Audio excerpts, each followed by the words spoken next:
All right, you primitive screwheads, listen up. They're coming to get you, Barbara. I ate his liver with some fava beans and a nice Chianti. Here's Johnny. Vanity. Definitely my favorite sin. I am the devil, and I am here to do the devil's work. The power of Christ compels you! This is my boomstick! What's your favorite scary movie?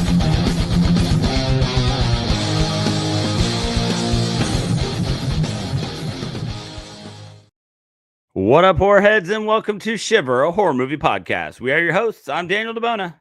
And I'm David Ulloa. And it's been a summer. We've been busy. Dave's been off globe-trotting, cruising and vacationing and whatnot. And I've kept myself plenty busy here. But when we started this summer, we said we were going to do the Troma Summer. And while we may be going back to school soon, the temperature says it's still summer. So we're going to keep this thing going. And this week, we have got, dare I say, the most bizarre thing that we have ever talked about on this show.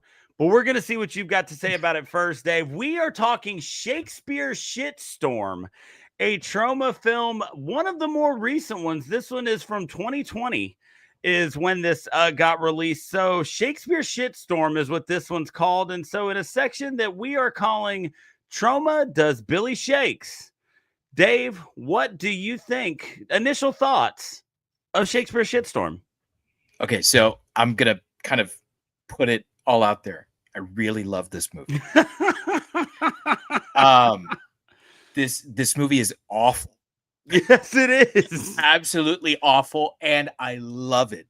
This is so as a lover and teacher of literature, I absolutely love Shakespeare. And The Tempest is one of my favorite Shakespeare plays. I am sure that I have spoken at least a handful of times on this show about my love for the movie The Forbidden Planet. And that is that was really my introduction to The Tempest, was through The Forbidden Planet and Leslie Nielsen, playing it straight.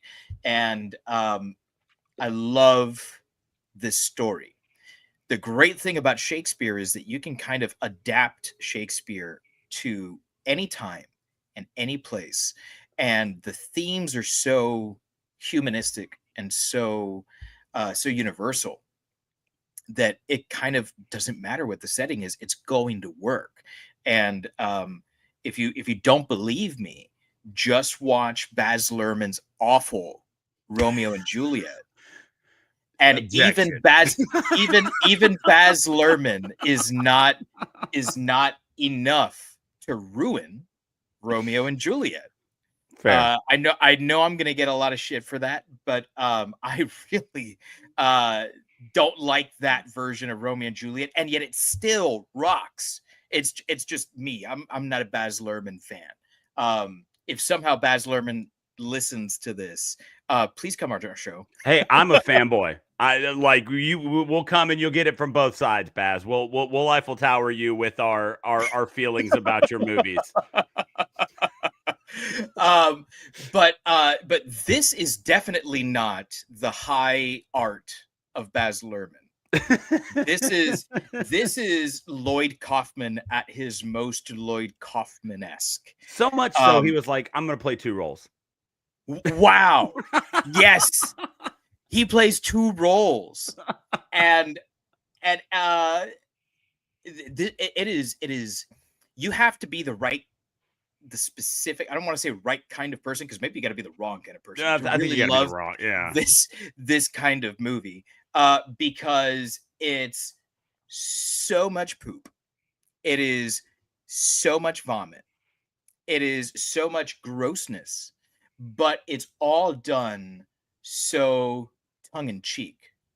And through it all is some actual real social commentary. Yeah. I loved it. It was very South Park. It was very Family Guy. It was like, hey, listen, if you think that we're only making fun of these people you don't like, we're also making fun of you, and you just don't get it. Yes. Because it held no punches.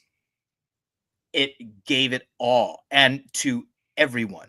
It was so fantastic, because I sometimes find myself on that side of the fence where I am hating on someone internally, because I'm not really like a big social media user, but where I'm looking at something and I'm like, wow, how can this person do this? Like, I have to cut this kind of stuff out of my life, and I have zero context for any of what is going on.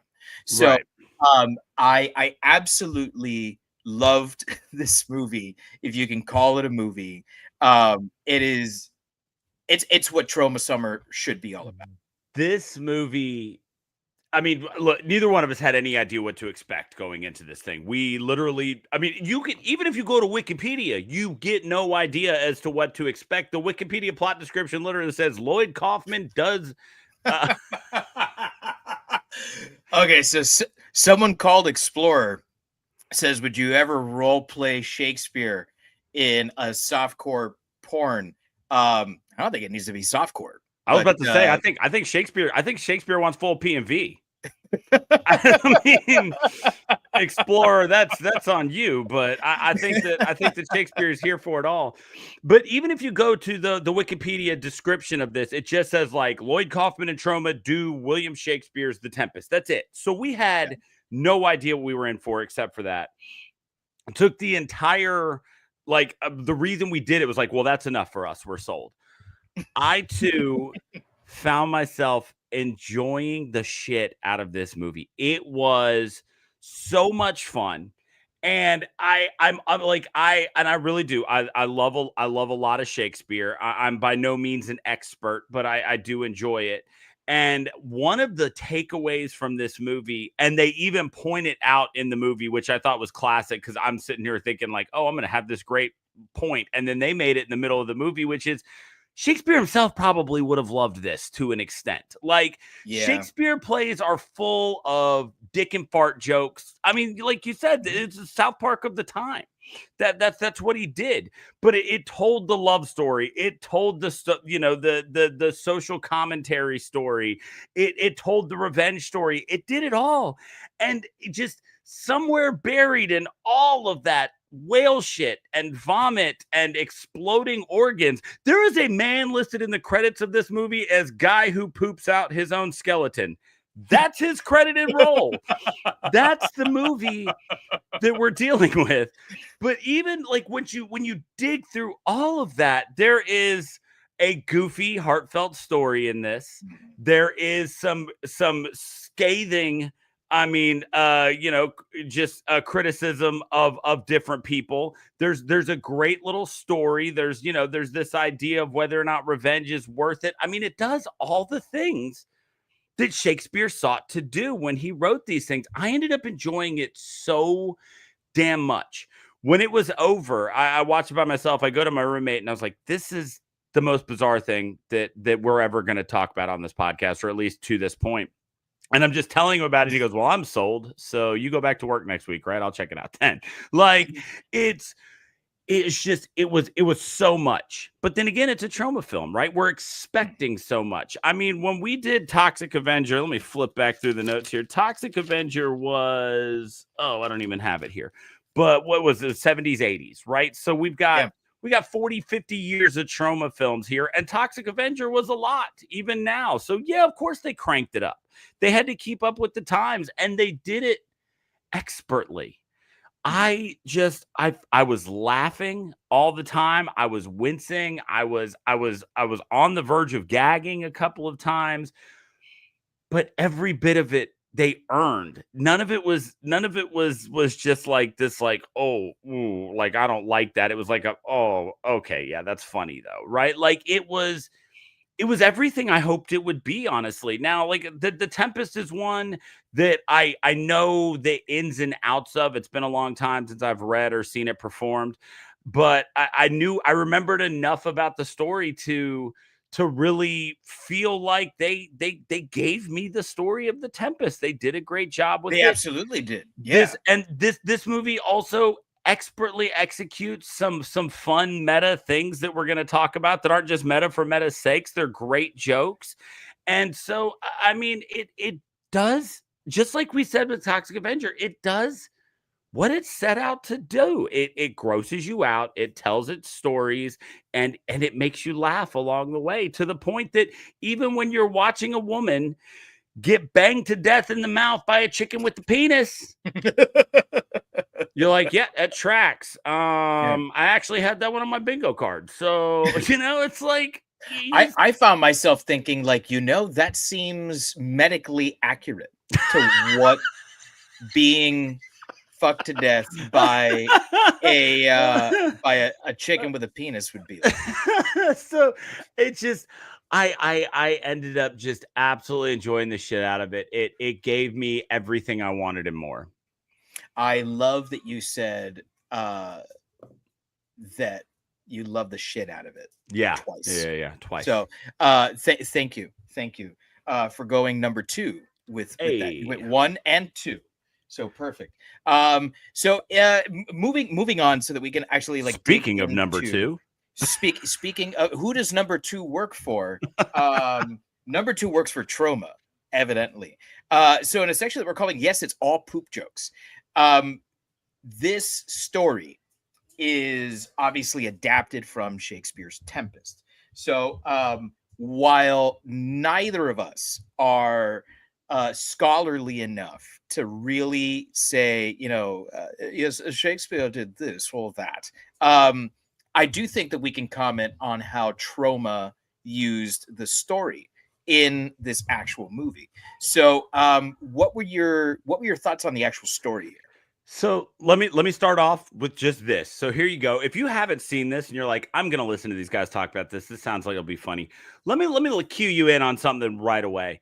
There is a literal storm of shit in this movie. It's not just shitstorm like, hey, everything's gone haywire. No. A group of orca whales crap so much that then it gets sucked up in the Tempest and we get an actual shit storm. So, I mean, so there you go. Let's set the table here for what we're in for. They did such an amazing job of telling the story of the Tempest in a way that made it feel modern, but not forced. It was the type of thing where it didn't feel like it was just this ham-fisted punching of some sort of social message down my throat. It was something that was just like, yeah, you know what? If this family existed today, if the Dukes were a family today, yeah, they would be big pharma. That makes sense. And so they tell this story from the perspective of the Duke family works for big pharma and they don't want the cure for the opioid addiction. So they force Prospero out and he's out for his revenge. And we then get Troma versions of all the characters from the Tempest. And they did it so well. I was super excited to see how they were going to work some of these people in. I love the idea of taking Ariel and putting her in a wheelchair. I think that was really smart. And then, and her being kind of bound to Prospero because he can heal her as far as she knows. That was a perfect execution of the way that happened in the original. I think that the way that they told this story, not only so it felt modern, but also so it was, and it's funny because we talked about last episode, we haven't seen a ton of Troma films, but there were definitely callbacks to even Toxic Avenger here. And so they told the story in a way that was pleasing to, I'm sure not the most uptight Shakespeare fans, but then they made fun of him in the middle of the movie. Fantastic. Right. They told it to a way that was pleasing to Troma fans who may not know a lick of Shakespeare, but are in it for the poop jokes and the boobs. Got plenty of that. Right. Mm-hmm. They told it in a way that you could easily relate it. At some point in this movie, you are going to see a character that is the funhouse mirror version of someone or of yourself. because they just take everything and they do what Troma does and they crank it to 11. So they did an amazing job putting all of this together. The Shitstorm wrecks the boat, but instead of, being on like an island or whatever, they end up at Prospero's retreat where they're just doing drugs and banging hookers or strippers. Excuse me. Then they were just strippers. Right. They're just, they're just, and then you get the little side plot of the two trying to take out the Duke patriarch, and everything they did was just executed in a way that simultaneously felt Troma and Shakespeare. The ridiculous amount of drugs in this movie was absurd. Like, drugs in this movie are what wine would be, in a Shakespeare play. It's just everywhere. It's just what everybody does. It's not a big deal. Some people do it more than others, and it leads to their downfall. But everybody drinks wine. Well, in Tromaville, everybody does coke unless you're down for Tempest. So they did a fantastic job with it. But one of my absolute favorite things in this movie was when they kept occasionally throwing in lines from other Shakespeare plays and then would call out the character who did it. I loved that so much. Like when Shylock shows up and he's like, I'm Shylock. I'm here for my pound of ass. And she's like, wrong play. And it's pound of flesh.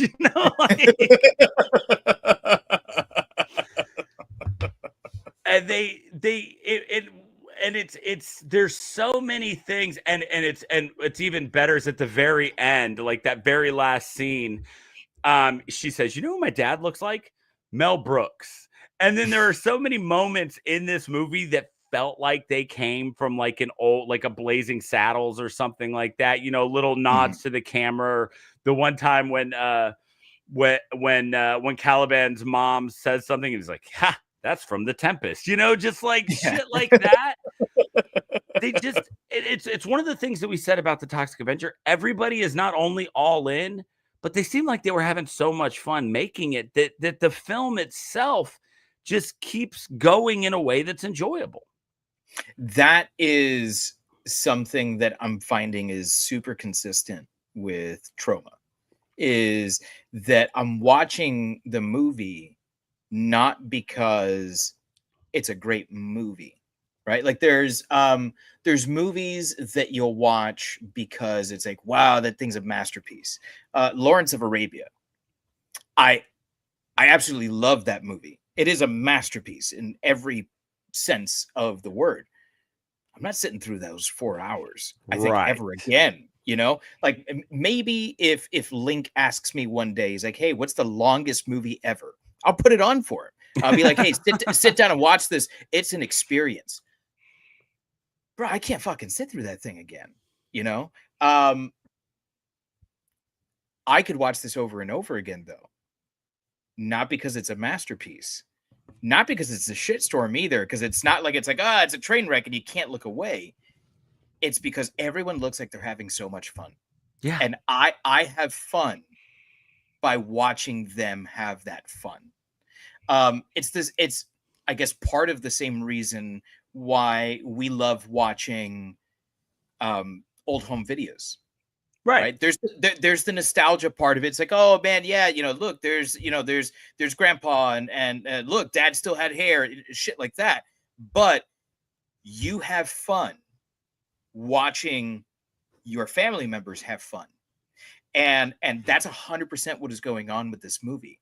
Because I think from a technical aspect, this is no better than Toxic Avenger, and we're talking about 40 years in between these movies, right? Like if you watch perfect example, right? Star Wars, right? The original Star Wars came out in 1977, and if you watch the last Star Wars movie that came out, special effects are way better. The movie's like so much bigger. It doesn't make it a better movie, but it has progressed in so many ways that George Lucas would have never thought of back in 1977. That didn't happen here.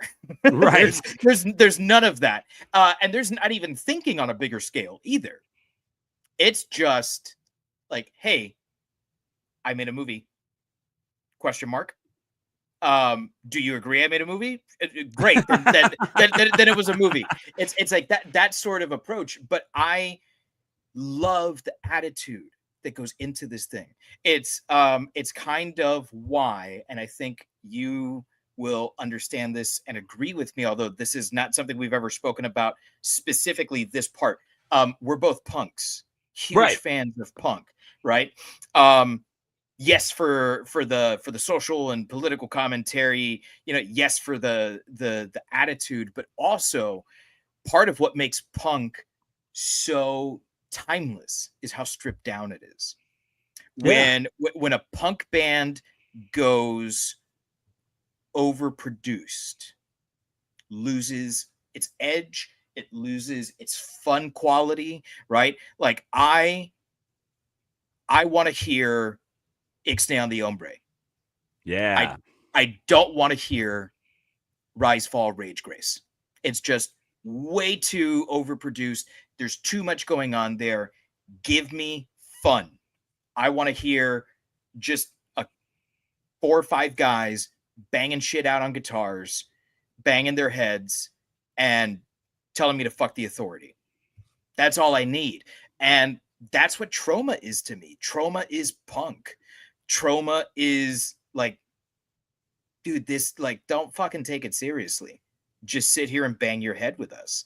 And that's how I think, because I'm not going to sit here and comment on Shakespeare or Lloyd Kaufman's interpretation of Shakespeare, because I think he does as someone. So I kind of like joked a little bit before. I have a master's in English and am an expert in Shakespeare. I can tell you that this is a very accurate representation of the Tempest. This is 100% the Tempest. And when William Shakespeare is in this movie telling you that he loves this thing, yeah, if I were to be asked in a court of law, do you think Shakespeare would like this? 100% Shakespeare would like this. Oh yeah, the first time I 100% had that thought was when they stick they stick Big Al with the needle to try to kill him. He's like, oh, I'm not feeling well. And then he just rips that huge fart. And he's like, sorry, everybody, I just had to fart. More cocaine and strippers. I'm like Shakespeare approves. Shakespeare approves of this. Yeah, 100% he does. So to me, the story works on a couple of different levels. It works as an adaptation of The Tempest.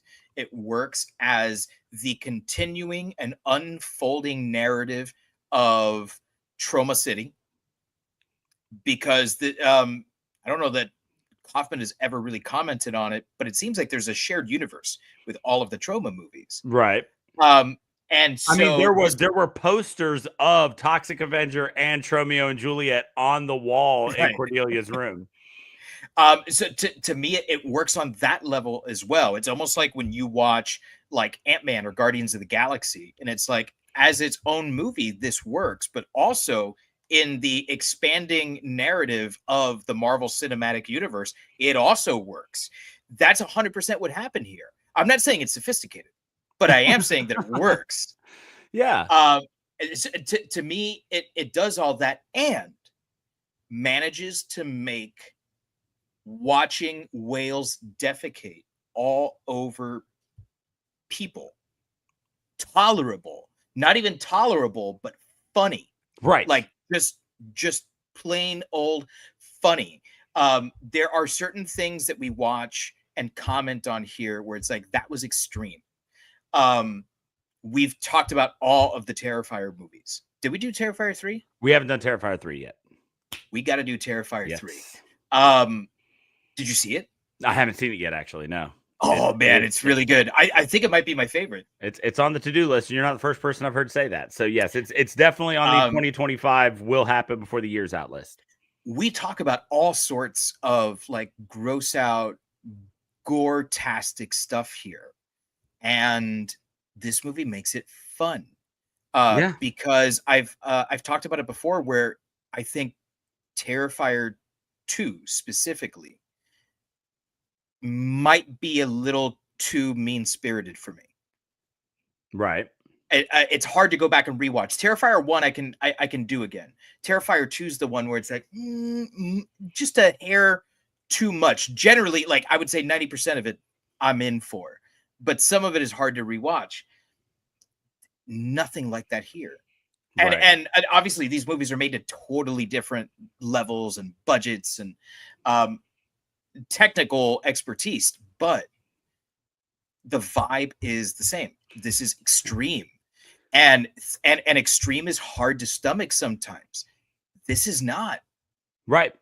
So I can't throw it up on the screen because it's over on our Instagram, but friend of the show, Carl Grasso, wants us to know he knows people that are in the movie. He also knows where they filmed it and would like to assure us that they did have a lot of fun making it. So fantastic. Yeah. That made my day. Thank you, Mr. Grasso. So one thing about this movie, I talked about some of the carryover from Toxic Avenger.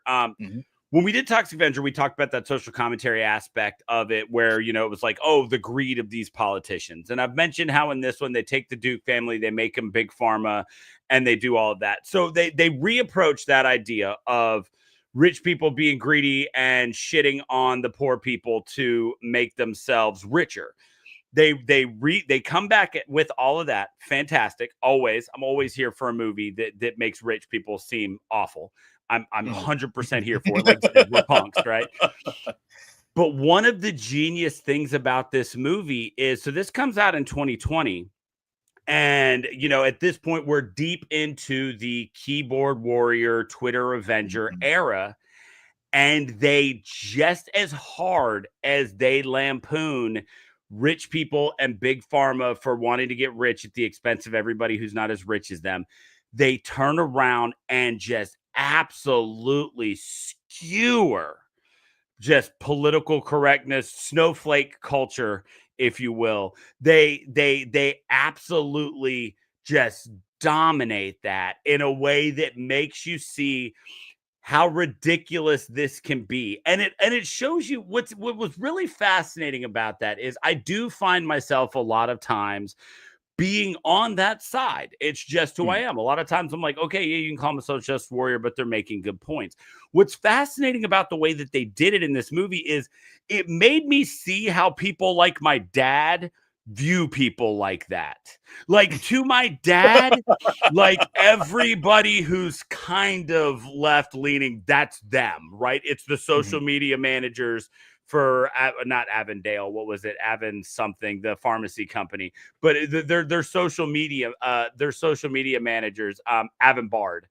Oh, yeah, I get it. I missed that before. Avon Bard. I'm with it now. But it made me realize that people who, like I said, like my dad, who were just like, oh, it's just a bunch of, leftist social media bullshit, because everything that comes out on the internet to my dad is leftist social media bullshit. And I mean, a lot of times he's right, but whatever. But this made me really understand how, like, the extremes that these people come across in other people's eyes, people who want nothing to do with their perspective at all. This is how they see them. And it's one of those things that I was wearing blinders to, right? Because even when people would get ridiculous about it, I'd be like, the spirit's there. You just went too far with it type thing, right? So this made me understand it's like, this is how ridiculous a lot of these people are. And so, and how ridiculous it's viewed from the outside. And I love that because, like you said, it's that South Park thing, right? Where it's like, look, this is where we are. And that's very evident. You guys all know what we believe in, but we're also going to call out our own people's, horseshit. Like we're not, you don't get away with it just because we stand on the same side of the fence. If you're a dick, we're going to call you out for being a dick. Right. And so, Team America just perfectly does that for an entire fucking movie. Absolutely. It's genius, but they really did a great job with making everyone the bad guy. Like everyone in the, like, there's like two people in the, you got Cordelia and you got Ferdinand. That's about it, right? Everybody else, pretty much an asshole. Caliban. Don't forget Caliban. Oh, Caliban. Yeah. Caliban, fantastic. But, pretty much everybody else is an asshole for one reason or another, and they show you how ridiculous all of this is. And it was, again, like I said, we looked at Toxic Avenger and it really just kind of went at that one aspect, but it was it was the first major Troma film. You know, they were feeling out whether or not there was an audience to tell that story. Well, now they've got all these years of doing this. So they were like, so they went even further with it and they had more fun and they made all these people look more ridiculous. And I loved that. But yeah, those Avonbarn social media managers were just so extreme in their ridiculousness. What were they? Trini and somebody else were their names, but they were so outrageous in everything they did. But at the same time, I've been around those people where, you know, it's like the check your privilege. That's a microaggression, but like all that bullshit that they said. I've been live and in person while people have said that dog shit to me. Right. And it's like, well, yeah, also, but it's a fucking joke, you know, like that type of thing. Right. It's like our buddy Neary, you know, we know where Neary stands and what he believes in, but he also makes jokes. It's what he literally does for a living. And he's not going to put up with people that can't take a fucking joke. Like he's just going to joke harder because that's what he does. And also, which I as someone who very often, like you were saying, finds himself on the side of the social justice warrior, of the keyboard warrior, I totally understand his point of like, it's a fucking joke. It's a fucking joke. And he's called me out on that before too. He's like, bro, it's a fucking joke. Either laugh or leave. You have the option. You don't have to sit here and be upset. Like, you're right. I don't have to sit here and be upset. Right. And so they do such a good job with that. And like I said, I just really enjoyed all the stupid, annoying buzzwords that they kept working in. Cause like I said, I've been around those people. Like you said, we're in the punk scene. There's always people that are just too far with it. That can't handle anything that has ever happened in the world, you know? And so they skewer those people as well as like I said, going back to the trough with also rich people still suck. And I appreciate that. Right. Okay. So I feel like we can sit here and keep talking about all of the commentary that's in this for the entire show. So I'm just going to make an executive decision. We're going to move on. We've got to, because the next section is going to be another good one. It's just so in a section we're calling of snowflakes and big pharma. Who immediately jumps out at you as like, I got to talk about this actor? I hate to do this to you because I feel like it's going to be the person you wanted to mention first. It's Caliban. Right, it's a Caliban, and this as played by Monique Dupree is so fantastic. She's amazing. She's the one person who doesn't like subscribe to any of the extremes. She's literally just stuck in the middle of it and gives no fucks. Like she's got a job to do, and so you know she defends Cordelia when she's told to go defend Cordelia. But then later on, when the social justice warriors are out there picketing, as you can see if you're watching us live on the picture behind us, she listens to them talk for a while and gets tired of it. And is like, yeah, fuck it, go, just go then. Like I don't care anymore. You know what? And so not only that, but she is the one person in this movie that when she was delivering actual lines from The Tempest and from Shakespearean plays felt like she had super classical training. When she was delivering her parts that were straight from Shakespeare, it suddenly, it wasn't out of place in the movie because nothing is, but you're transported into the Globe or wherever you're watching a Shakespearean play. There was a passion to those lines. They weren't just those. She was the one person that when she was delivering Shakespearean lines, they weren't words written on paper. They were gospel to her. And that poured out of the screen. It was incredible for her to have those moments. But then to turn around and swap up the strange bedfellows line and then not understand why everybody was upset. She did all of that expertly. So not only was I amazed at all that, but also her body is now the host to one of my favorite captions of all time. If you were watching this thing with the captions on, when Caliban gets into a fight with Ferdinand and he falls headfirst into her cleavage to where she starts flexing and just beating him with her boob, she slings him off, at which point the captions say, and I quote, "Tits thump." And I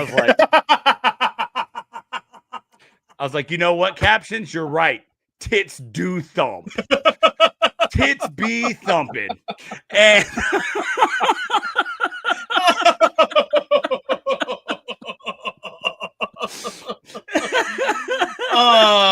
they do, don't they?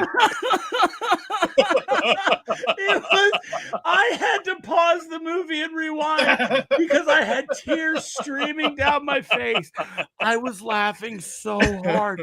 I was like, I feel like Lloyd Kaufman specifically wrote that caption. It was so incredible. It could have just said thumping sound. No. Right. Very specifically, tits thump. And you know what, caption writers for Shakespeare Shitstorm? Tits thump.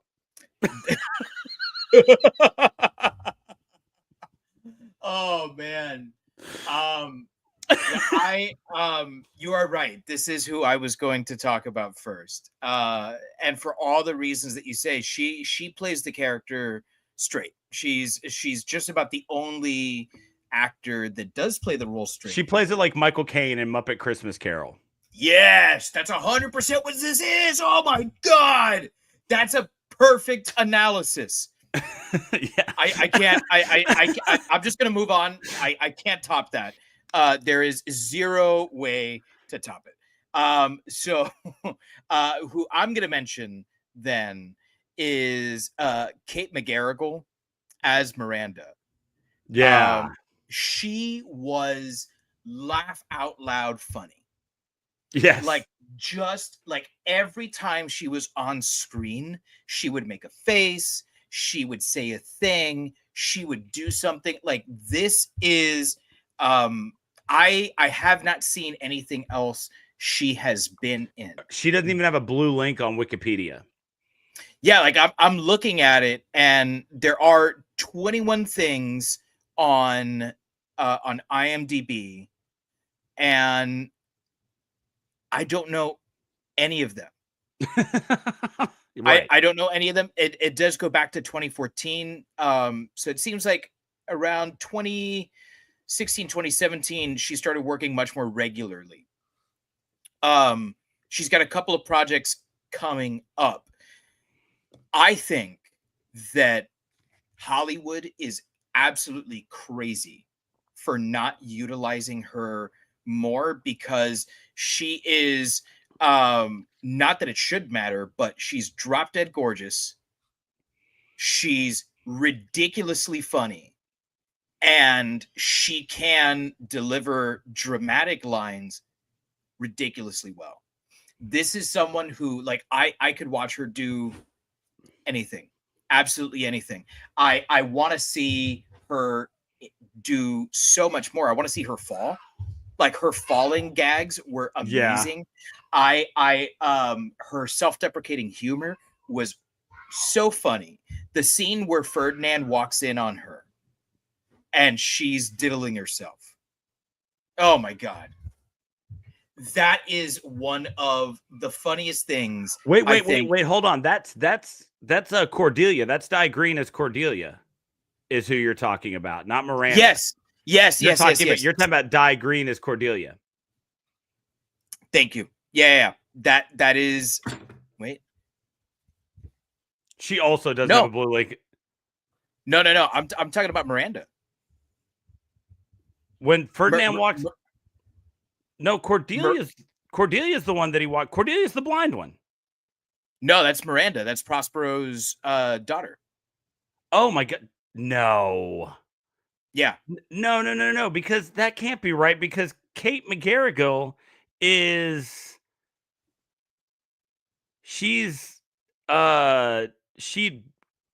wait a minute. Nope, that can't be right. That's the wrong person. Okay, maybe. I'm finding okay, here's where I got messed up. When I looked up Kate McGarrigle, I got the wrong person. You're right.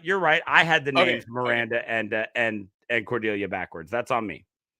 Yeah. So she was just everything she did was funny. When she says that he fucked the sight back into me. Yes. Her delivery is masterful. It really is. I've described this movie as being awful on a number of occasions in the last 40 minutes, but what isn't awful is any of the performances here. And hers, I think, chief among them. She is outstanding. Yeah, no, she was fantastic. She gave me Susan Sarandon as Janet Weiss vibes. Like that was what I kept getting from her was Janet from Rocky Horror Picture Show. Like that was the kind of feeling I got with her, like this wide-eyed innocence as to, like what the world had to hold.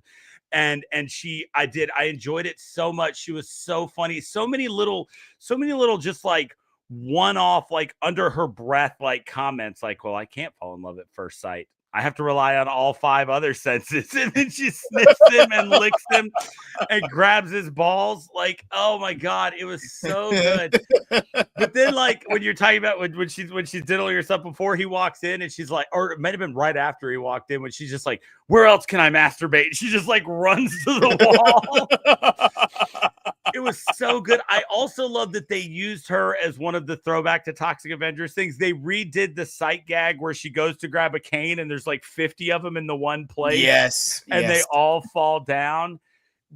She was so much fun in all of that she did. I loved it. I loved her. I thought that she was fantastic. I want to talk about the fact that Lloyd Kaufman pulled off 2 different roles here. and how bizarre it was, right? So you start with let's start with the lesser of the 2, I guess, which is him as Antoinette Duke. And so he's playing this. They never address her as a trans woman or anything. It's just like, nope, that's just Antoinette Duke. She's a woman, and she's the greatest businesswoman in history. And I just love the fact that at one point Lloyd Kaufman was like, also that's me, so deal with it, everybody. And of course everybody's just like, sure thing, man. And he was fantastic in that role. I love that he didn't try to put on like some super feminine voice or anything with it. It was just kind of like, okay, so that's Lloyd Kaufman in drag, we can go with this, and I'm fine with that. But his Prospero was so outlandish, even for a character that is very outlandish, right? Just as any character driven by revenge is.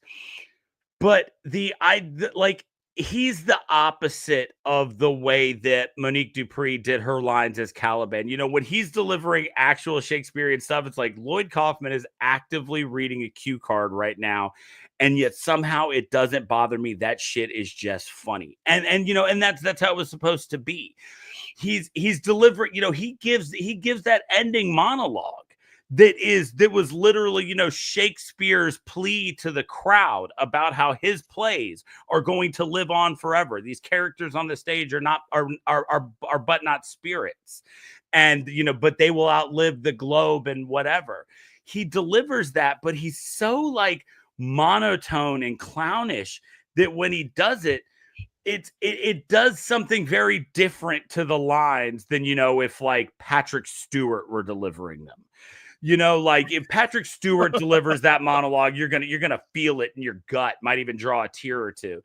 He does it, and it's just perfectly in place in this movie.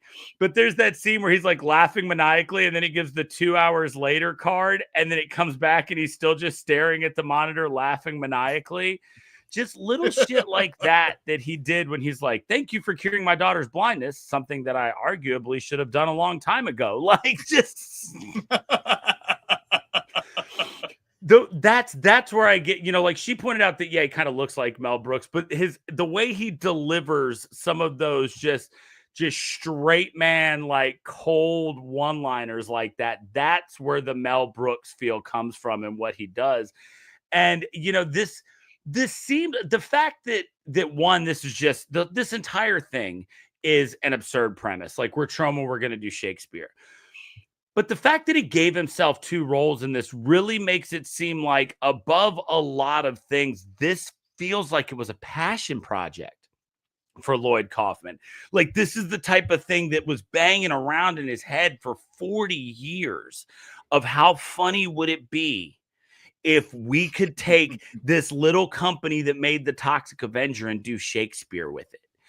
And it really felt like it was something that he just wanted to happen so bad, that there were certain things that, because it didn't even come across as a vanity thing that he cast himself in these roles, because it's not like he was acting his ass off in them, right? It didn't come across as something where he didn't trust somebody else to do it better than him. It felt like he didn't trust anybody else to embody the spirit of how he did it. And that was what was genius about Lloyd Kaufman's appearance in this movie. I wonder if, because Mel Brooks has talked before about why he started acting in his own movies, and why he would put himself in these roles. And his response was, Gene Wilder wasn't in my movies anymore. Like, just someone had to step in and do this. And I wonder if that's what it is, where, Lloyd Kaufman's just like, someone's got to do it. To me, it felt right. It felt absolutely right. And I think adds to the humor that you have 3 siblings, which are 2 of them exactly the same person, right? One just doesn't look anything like there was zero attempt to cast someone who looked like Lloyd Kaufman. And I think that added to the humor. It added to the humor. The fact that he's trying to essentially kill himself, right, by his sister, he playing his sister, I thought was, again, really funny, and also kind of adds to some of that commentary where, like, we destroy ourselves when we allow revenge to drive what we do. I don't know if that was on Lloyd Kaufman's mind, but the thought occurred to me while I was watching. And I mean, and playing into that, right? He literally destroys himself just to piss people off. And then they're so accepting that he doesn't quite know what to do with it until he does. And then he, then he takes off and becomes this celebrity.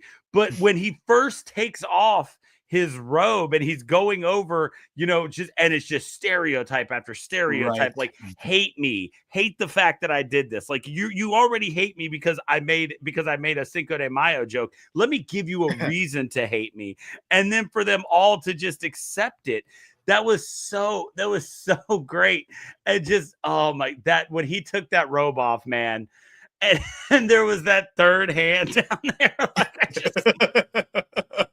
Like, I don't know that anybody else could have pulled off at that reveal. If nothing else, that he did that reveal, and the way he ran down all the best traits of the different genders and nationalities and races and all of that. I was laughing so damn hard. It was amazing. It was great.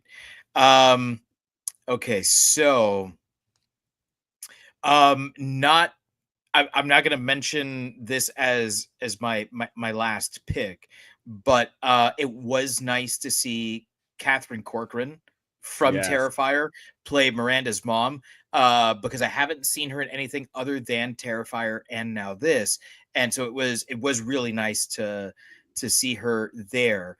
What is his name? I'm looking for him here. The actor's name. Where is he? Which one? The actor that played Ferdinand. Aaron Miller is his name. There we go. I thought that he was, number one, had really great chemistry with Miranda, because his role really comes to life when he meets her. And I don't know if that's that she's kind of helping those scenes along, or it could also be like, those two things are not mutually exclusive, that they just had like really great chemistry together. But he does a really fantastic job of being the hero, like the Shakespearean hero, the one who comes in and changes the fates of these families and really sets things in motion. He's who we all want to see ourselves in. Chances are we are not really Ferdinand, and we are probably more like Prospero than we care to think. But yeah, he was really funny. He was really down to earth. Also, like I found myself sometimes being like, he's way too normal for this. Like, where's the outlandish guy, right? Like, where's the diabolical guy? Like, when you're talking about Prospero, and I'm thinking like diabolical, that's the word. Like when he sits there and laughs for 2 hours, like diabolical is the only word that I can think of. And yet he is still like maybe not the most over the top character in here, because Ariel exists, and Ferdinand can sometimes be so subdued that it's almost like C-3PO in the middle of a situation where like all hell is breaking loose, and C-3PO, granted he's a droid, but he's not breaking a sweat. You know, he's still speaking in the Queen's English, and he's still very concerned with protocol. And that's kind of the vibe I got from Ferdinand, which made him so much funnier than I think the role was not originally, but written for this specific version of Ferdinand. I trained these hands when fisticuffs while at Yale, and I swore to never use them to harm or hurt again. Like he was so funny. But then, like you said, for all like the Shakespearean hero stuff, he did sit there and watch Miranda go at herself for 2 hours before he was before he knocked on the door. He was a lot of fun. I loved his like super wonky dance number where he just kept running into things and falling over and all of that. Like it was another one where it was just like they made him that, he was the Shakespearean hero, but they never let up on what a giant nerd he was. And that was I really, really enjoyed that. Just one, I will say one more, and I mentioned him earlier, but Dylan Greenberg as Trini, the social media manager, again, just one that was just absolutely skewering of what these social justice warriors can be, but her entire role was worthwhile for at the end when she died, because she gained perspective. That was genius. The fact that absolutely nothing had physically happened to her, but she was going to die because no social justice warrior can survive once they gain perspective. And she kept spitting every time she would say perspective. It was so funny. And again, they used her as like this mouthpiece of, here's how stupid some of y'all sound. And she did just an absolutely amazing job. Plus, played the entire movie covered in fake shit. They never washed it off. Caked on every bit of her is shit for the whole movie. And after like the initial like whale is actively shitting on us, just doesn't acknowledge it anymore. Just moves on, and that's just how she played the rest of the role. And I thought it was great. I will also do another one quick mention. Mentioned her briefly, but Amanda Flowers as Ariel is out of hand funny. This is like, just combine every character from Rocky Horror Picture Show, and you've got Amanda Flowers as Ariel when at the end of the movie, when Prospero is fulfilled and she says, "So can I get up now?" And she gets out of the wheelchair. Yeah. Oh man. Just incredible. An entire song about being the #1 crack whore. Like it just it was genius. She was so funny. She, like the makeup that was very Hatchet face from Cry Baby, right? Yes. Just I mean, she was stellar. And anytime she was on screen, you were laughing. Like, I mean, you're laughing the whole time, but she was always bringing the laughs when it was her. Oh yeah. So, I mean, there's a couple other people, but we've really hit the highlights. So something that we started when we did Toxic Avenger is we need to, kind of find out how this plays into the legacy of Troma. So we've gone way back. We've gone pretty current. So in a section that we're calling Tromosity, I mean, how do you feel like this fits into the legacy of these other movies that we've seen and we've talked about Toxic Avenger? For me, the Tromosity level is off the fucking charts. Yeah, the limit does not exist. Not at all. Katie Haring would never be able to find this limit because it is wild. Every time I thought, I was like, okay, they've pushed the envelope. Now they're ready to kind of play it safe. It just kept pushing further and further and further. It wasn't even a line in the sand. Like right. There was no line. It was all just sand. Yeah. Yeah. It was just like, hey, the world is your oyster. I think it's going to be difficult to look at whichever one we're going to do next, if I'm being honest, because this managed to be so edgy without feeling forced. Yeah. And to me, that's kind of what Troma's all about. It's are you familiar with a term called sprezzatura? No. It's enlighten us. Sprezzatura is it's a term in fashion that basically defines the art of carelessness, studied carelessness. Where you ever seen some dude who's like, bro, how the fuck does he do that? Where he just looks so damn cool. I can guarantee you that he more than likely stressed out over his outfit, but made it look like he hadn't. Okay. I'm with you now. That's sprezzatura. And that's what Troma is. Because there is nothing that happens by accident on a movie set. It just doesn't. And when it does, people notice and they're like, that wasn't supposed to happen, but it did happen. And you decide to either use that take or do another take.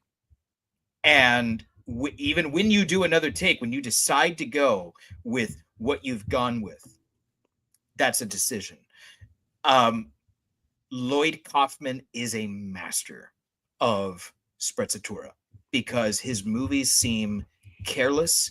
They seem effortless. And I don't mean that in a good way. And yet there's a magic to them.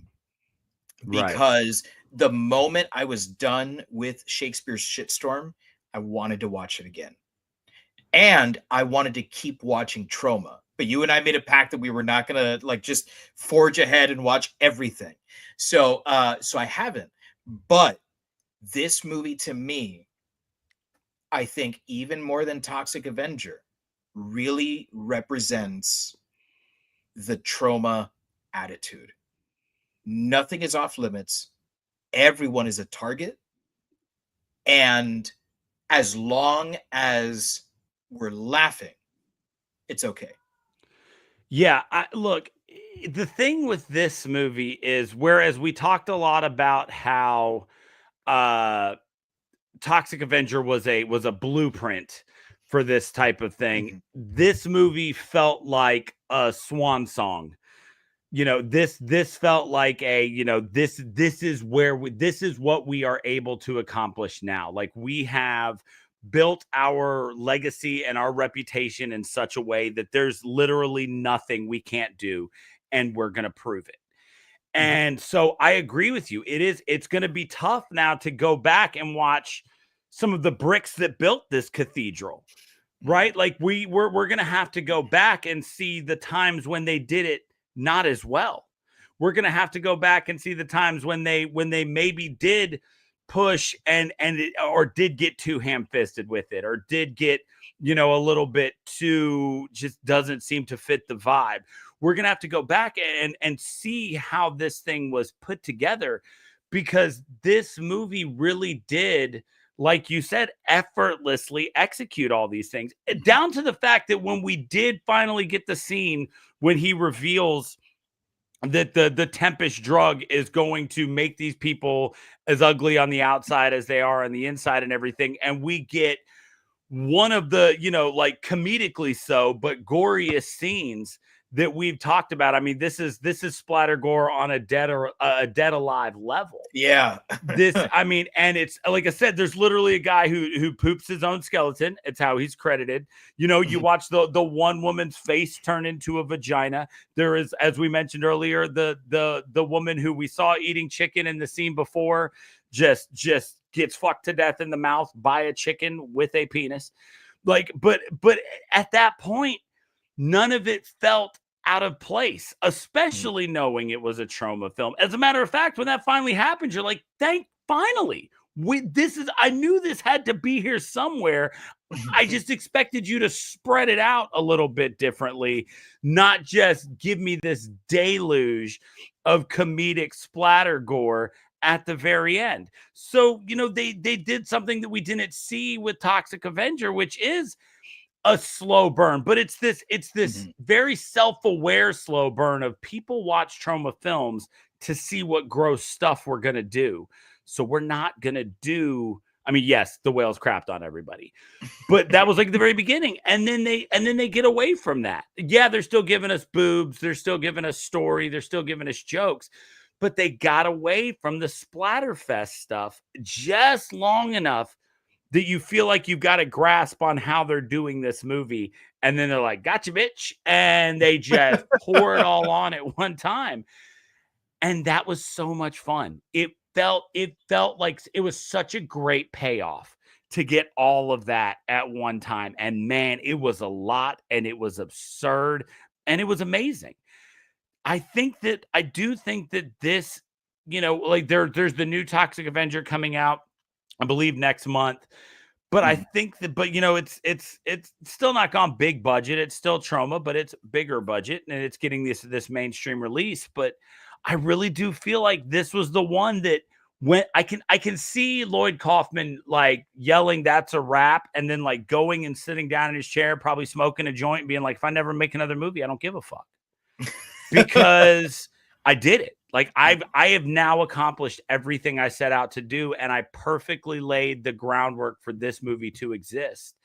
And so I think that it's going to be tough now. Like, it's going to feel like everything kind of comes between those two, because I feel like we started this off with the bookends of what Troma really brings to the table.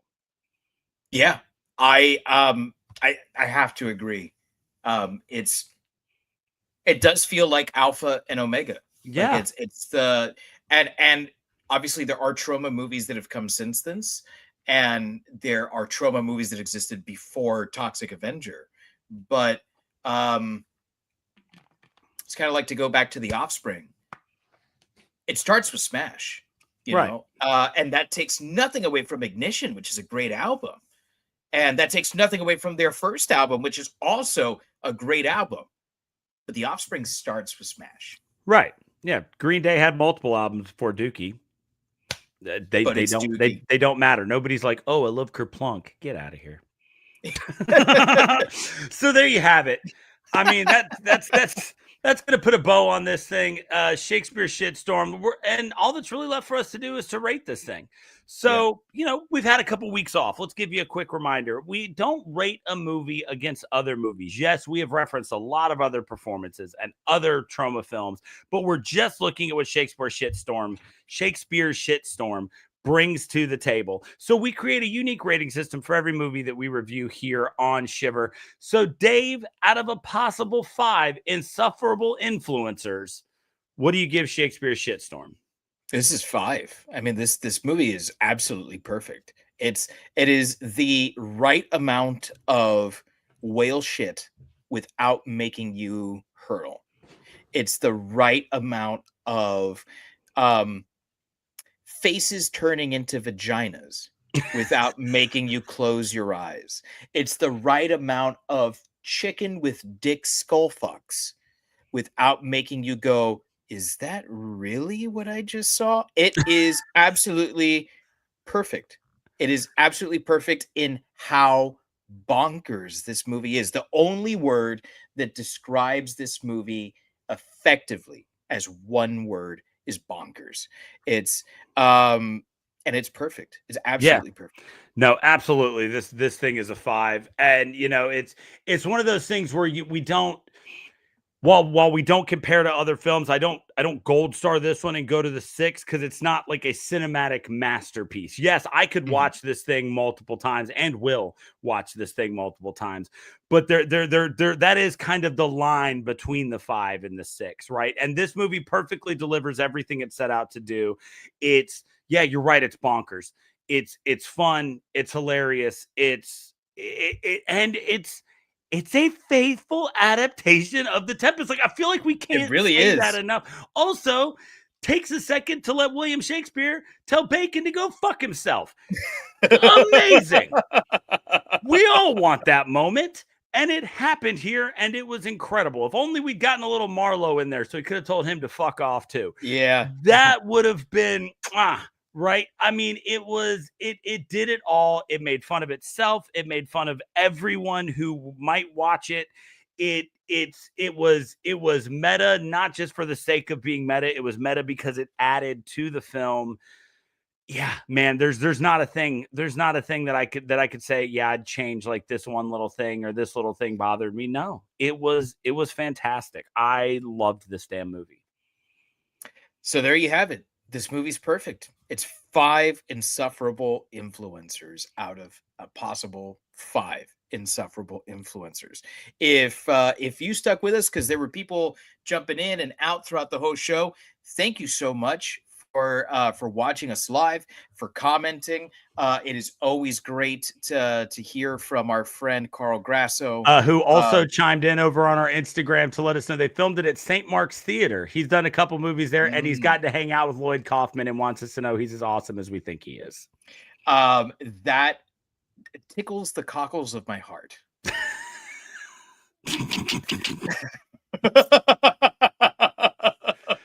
Appropriate.